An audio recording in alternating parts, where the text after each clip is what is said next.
Hello everyone. This is Payment Banks and E-Banking in India Part 3. 2 part हम इसके कर चुके हैं। लास्ट की दोनों वीडियो के अंदर मैंने आपको बताया था कि पेमेंट बैंक्स क्या होते हैं, उनके बेनिफिट्स क्या होते हैं, क्या उनके लिए गाइडलाइंस हैं उनकी लाइसेंसिंग के लिए। तो आज जो हमारा बेसिक टॉपिक है दैट इज़ ई-बैंकिंग। आज इस वीडियो के अंदर हम समझेंगे कि ई-बैंकिंग क्या है, इलेक्ट्रॉनिक बैंकिंग क्या है और इंडिया के अंदर किस तरह से इसको यूज़ किया जाता है। तो ई बैंकिंग सबसे पहले समझना ज़रूरी है कि ई बैंकिंग होता क्या है। ई बैंकिंग बेसिकली इंटरनेट बैंकिंग होता है। इसको हम ऑनलाइन बैंकिंग, ई बैंकिंग या वर्चुअल बैंकिंग भी कहते हैं। ठीक है, ये सारे के सारे इलेक्ट्रॉनिक पेमेंट सिस्टम के पार्ट होते हैं। इससे कस्टमर क्या कर सकता है कि जो बैंक का एक कस्टमर है या किसी फाइनेंशियल इंस्टीट्यूशन का कोई कस्टमर है, तो बहुत सारी ट्रांजैक्शंस को वो फाइनेंशियल इंस्टीट्यूशन की या बैंक्स की वेबसाइट के थ्रू वो कर सकता है। इसमें कंप्यूटर की, मोबाइल फ़ोन और इंटरनेट की फैसिलिटी होना ज़रूरी है। जब इन सबको यूज़ किया जाएगा, जब इन सबको लिया जाता है और इनकी हेल्प से हम बैंकिंग एक्टिविटी को परफॉर्म कर रहे होते हैं, तो this is known as E banking. E banking के अंदर बहुत तरह की बैंकिंग को इंक्लूड किया जाता है। तो अभी हम समझेंगे कि कौन कौन सी बैंकिंग सर्विसेज होती हैं जो ई बैंकिंग के अंदर इंक्लूड होती हैं। ई बैंकिंग से हम बहुत सारी ऐसी एक्टिविटी परफॉर्म कर सकते हैं, लाइक अपने बैलेंस को चेक कर सकते हैं, अपनी स्टेटमेंट को डाउनलोड कर सकते हैं, बिल्स को पे कर सकते हैं, मोबाइल फ़ोन को रिचार्ज करवा सकते हैं, चेक बुक की जो रिक्वायरमेंट है उनको पूरा कर सकते हैं, फ़ंड ट्रांसफ़र कर सकते हैं, फ़िक्स डिपॉज़िट क्रिएट करवा सकते हैं। और ये बहुत फ़ास्ट एंड ईज़ी ट्रांसफ़र होता है। इसमें national electronic fund transfer, real time gross settlement, इन सबको इंक्लूड किया जाता है। तो इससे हमारे जो फ़ंड की ट्रांसफ़र करना है वो बहुत ज़्यादा ईज़ी हो चुका है। तो ई बैंकिंग बेसिकली अगर हम इसको समझें तो क्या है ये? Use of computers and telecommunication to enable banking transactions to be done by telephone और computer rather than through human interaction. कि इसके अंदर आपको बैंक में जाने की ज़रूरत नहीं है, आपको ह्यूमन इंटरेक्शन करने की रिक्वायरमेंट नहीं है और आप बैंकिंग ट्रांजैक्शंस कर सकते हो with the help of telephone and computer. इसके अंदर हम इलेक्ट्रॉनिक फ़ंड ट्रांसफ़र इंक्लूड करते हैं, जिसमें इधर वो रिटेल पर्पस के लिए हो सकता है, ऑटोमेटिक टेलर मशीन को इंक्लूड किया जाता है, एटीएम, ऑटोमेटिक पेरोल डिपॉजिट हो सकते हैं, बिल्स की पेमेंट होती हैं। तो ये सब के सब ई बैंकिंग के अंदर इंक्लूड होती हैं। तो इंडिया के अंदर कौन सी ऐसी ई बैंकिंग सर्विसेज हैं जो प्रोवाइड की जाती हैं, जो इसके अंदर इंक्लूड की जाती हैं? तो सबसे पहले आता है डेबिट कार्ड। डेबिट कार्ड क्या होगा? Use of computer and telecommunication to enable banking transactions to be done by telephone, computer. अगर आप इन सब के मतलब डेबिट कार्ड के अंदर हम इंक्लूड क्या करते हैं? डेबिट कार्ड से हम अपने बैंक अकाउंट में कभी भी किसी भी टाइम हम एक्सेस कर सकते हैं। हम एटीएम से मनी विड्रॉ करवा सकते हैं with the help of debit card. तो डेबिट कार्ड में जो एटीएम वगैरह होते हैं, ये मनी विड्रॉ करने के लिए काम आ सकता है।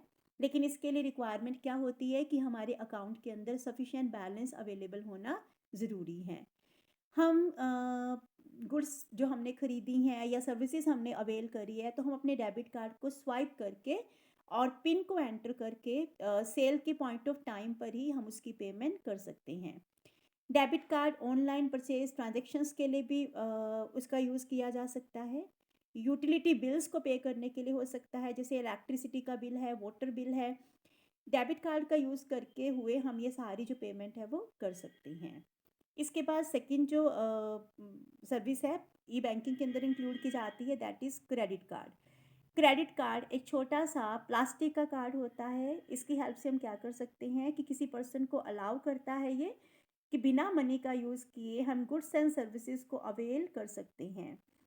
आपको जितनी भी चीज़ें आपने खरीदी है तो उसका बिल आपको मिल जाता है और आप क्रेडिट कार्ड के थ्रू उसकी पेमेंट कर सकते हैं। ये बेसिकली एक तरह की ओवरड्राफ्ट या लोन फैसिलिटी होती है जो कार्ड होल्डर को मिलती हैं।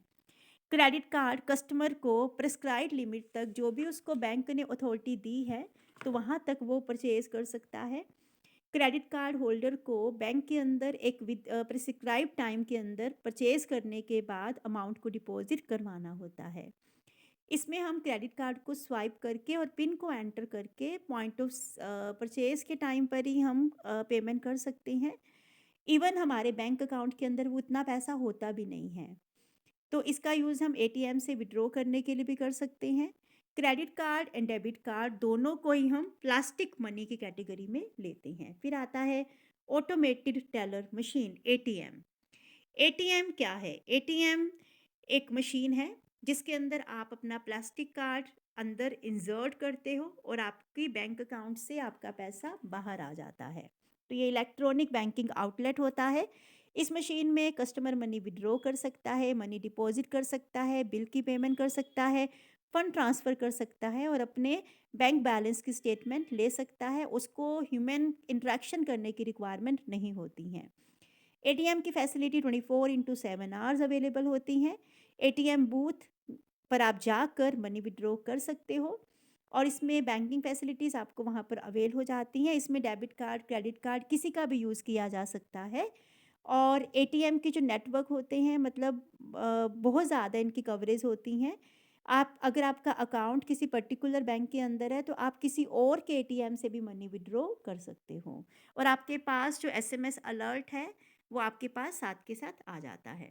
नेक्स्ट आता है national electronic fund transfer, NEFT. तो एनईएफटी क्या होता है? ये एक सिक्योर्ड, इकोनॉमिकल, रिलायबल और एफिशिएंट सिस्टम होता है जिसमें आप फंड की ट्रांसफ़र कर सकते हो। फंड ट्रांसफ़र में ही जो रेमिटर होता है उसको सारी डिटेल मिल जाती हैं। Name and account of the beneficiary, name of bank and branch and IFSC code of the beneficiary branch. तो आप फंड की ट्रांसफ़र कर सकते हो। ये एक नेशन वाइड सिस्टम होता है जिसमें इंडिविजुअल, फर्म्स या कंपनीज अपने फंड को एक बैंक अकाउंट से इंडिविजुअल के, फर्म के, कंपनी के किसी और बैंक अकाउंट में ट्रांसफ़र कर सकते हो। एनईएफटी में क्या होता है कि ये जो सेटलमेंट करता है वो इन बैचेस करता है। सेटलमेंट एक पर्टिकुलर पॉइंट ऑफ टाइम पर की जा सकती हैं। जैसे आरबीआई के नॉर्म्स के अकॉर्डिंगली जो एनईएफटी की जो सेटलमेंट होती है वो सुबह 8 बजे से लेकर शाम के 7 बजे तक होती हैं। हर एक वर्किंग डे में होगा ये। कोई भी ट्रांजैक्शन अगर इस सेटलमेंट टाइम के बाद होती हैं तो आपको वेट करना पड़ेगा। दैट मीन्स एक टाइम ड्यूरेशन के बीच-बीच में आप जो पेमेंट है वो कर सकती हैं। आप फंड ट्रांसफ़र कर सकती हैं। Then real time gross fund transfer, real time gross settlement होती हैं। आरटीजीएस, आरटीजीएस में क्या होगा ये? जो आरटीजीएस है रियल टाइम ग्रोस सेटलमेंट, तो इसमें एक ऐसा सिस्टम होता है कि जिसके अंदर कॉन्टिन्यूटी में आप फंड ट्रांसफ़र कर सकते हो। रियल टाइम सेटलमेंट होती हैं कि आपको बिना किसी बैचेस की रिक्वायरमेंट होती है, बिना किसी नेटिंग की ज़रूरत होती है और आप किसी भी टाइम अपने फ़ंड की ट्रांसफ़र कर सकते हो। ये जो सर्विसेज होती है वो वर्किंग डे पर हमारे पास 8 बजे से लेकर शाम के 6 बजे तक अवेलेबल होती है। इसमें रियल टाइम ग्रॉस बेसिस पर सेटलमेंट होती हैं कि वेटिंग पीरियड नहीं होता है, आपको वेट नहीं करनी पड़ती है, साथ के साथ जो आपकी पेमेंट है वो हो जाती है और इनकी जो मिनिमम लिमिट है वो 2 लाख रुपीज़ तक की हैं और अपर लिमिट इनकी नहीं होती है। ये लार्ज वैल्यू ट्रांजैक्शंस के लिए बेसिकली इनका यूज़ किया जाता है।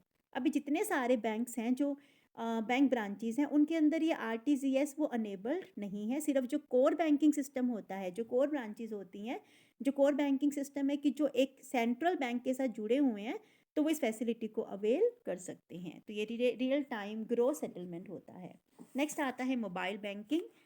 मोबाइल बैंकिंग ये नेट बैंकिंग की ही एक्सटेंशन है। मोबाइल बैंकिंग के अंदर जो टेलीकम्युनिकेशन डिवाइस होता है कि आपकी जो स्मार्टफ़ोन है और इंटरनेट की फैसिलिटी होना ज़रूरी है, वो बैंकिंग ट्रांजैक्शंस के लिए यूज़ की जा सकती हैं। इंडिया के अंदर जो मोबाइल फ़ोन है, इंडिया के अंदर मोबाइल फ़ोन का ज़्यादा यूज़ किया जाता है। जो मोबाइल बैंकिंग है उसका जो फ़ायदा है वो मासेस बहुत सारे लोगों को है। तो आप मोबाइल्स की हेल्प से ही बहुत सारी जो पेमेंट है वो कर सकते हैं, फ़ंड को ट्रांसफ़र कर सकते हैं।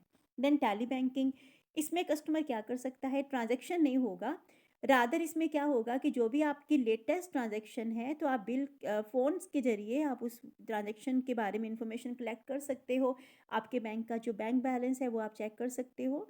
आपको एक टेली बैंकिंग फ़ोन नंबर आपको डायल करना पड़ेगा और आपकी जो आपके पास ये वाली फैसिलिटी आप इस फैसिलिटी को अवेल कर सकते हो कि आपको बैंक में जाने की ज़रूरत नहीं है बैंक की सर्विस के लिए। इसको हम कॉल टेली बैंकिंग भी इसको बोलते हैं। तो कोई भी जो सर्विस है, जैसे आपको अपने बैंक अकाउंट की डिटेल को जानना है, सिलेक्टेड ट्रांज़ैक्शंस जो आपने कंडक्ट की हैं, एटीएम कार्ड अगर आपका गुम हो चुका है उसकी आपको रिपोर्ट करनी है, डेबिट कार्ड, क्रेडिट कार्ड या चेक बुक आपकी गुम हो गई हैं, तो इनके लिए अगर आपको रिपोर्ट करना है तो आप टेली बैंकिंग से कर सकते हैं। नेक्स्ट आता है कोर बैंकिंग। कोर बैंकिंग का मतलब क्या होता है कि बैंकिंग के अंदर ईज़ीनेस को लाने के लिए आरबीआई ने कोर बैंकिंग को इंट्रोड्यूस किया है। इसमें कस्टमर का पहले स्टेटस क्या था कि वो कस्टमर ऑफ अ ब्रांच होता था, बट उसका स्टेटस अब बदल कर कस्टमर ऑफ अ बैंक हो चुका है। मतलब अगर एक कस्टमर एक बैंक अकाउंट अपना ओपन करता है किसी ब्रांच के अंदर, अगर वहाँ पर सीबीएस फैसिलिटी है, तो वो अपना same account core banking solution, मतलब आप किसी भी ब्रांच में आप उसको ऑपरेट कर सकते हो, चाहे आपका अकाउंट किसी भी ब्रांच में ओपन क्यों ना हो। Electronic clearing system ECS.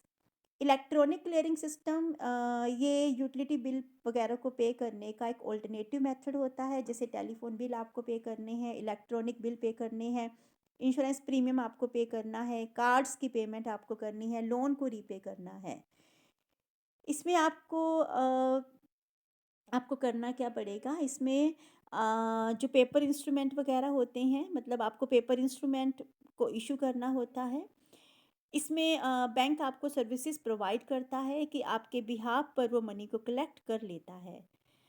जैसे वन बैंक अकाउंट से अनदर बैंक अकाउंट में वो ट्रांसफ़र हो जाते हैं। जैसे अगर आपको सैलरी रिसीव होनी है तो आपके अकाउंट में वो क्रेडिट हो जाती है, इंटरेस्ट रिसीव होना है तो आपके अकाउंट में वो क्रेडिट हो जाता है अपने आप, और डिविडेंड वगैरह की जो पेमेंट है वो आपको मिल जाती हैं। तो this is electronic clearing system.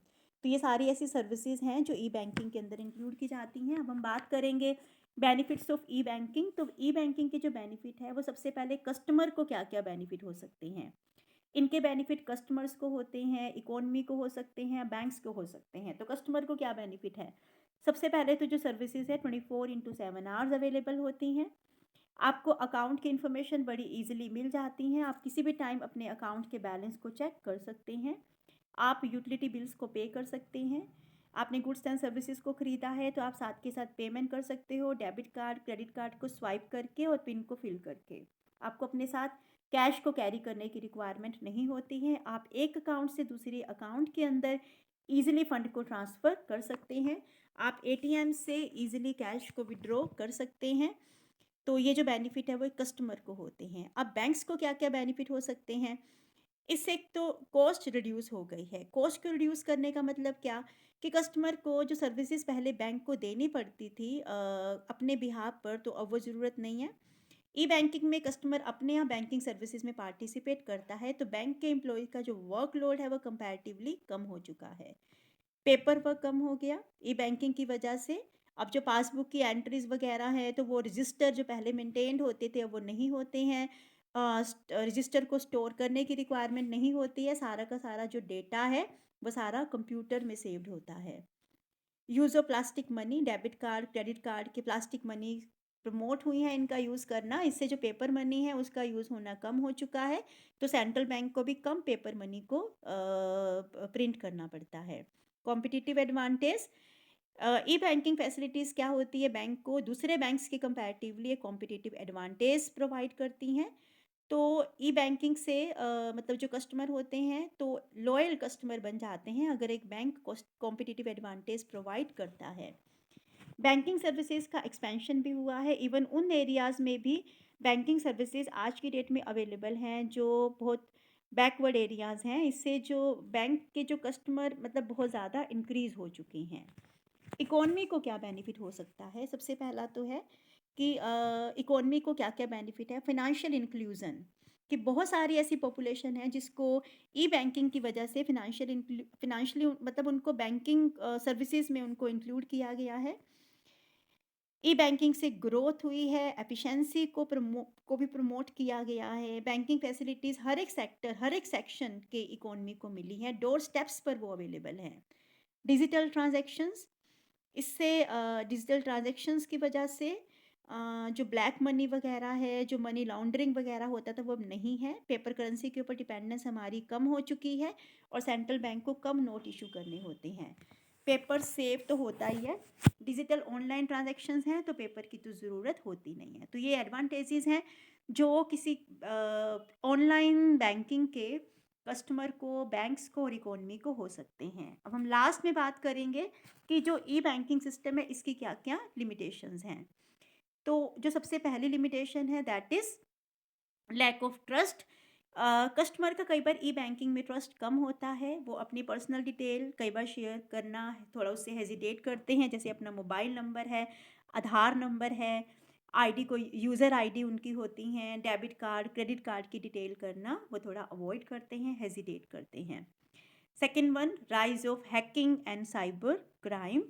E banking में जो डेटाबेस वगैरह होता है ई बैंकिंग का, तो उसको कई बार हैकिंग का जो रिस्क है वो रहता है, इसको हम सिक्योरिटी रिस्क भी बोलते हैं। तो कस्टमर ई बैंकिंग को यूज़ करने से उनको डरते हैं, वो उनको थोड़ा डर लगता है कि कहीं हमारा जो बैंक अकाउंट है वो हैक ना हो जाए, उनकी जो मनी है उसको मतलब हैक ना कर लिया जाए, किसी और के अकाउंट में वो ट्रांसफ़र ना हो जाए।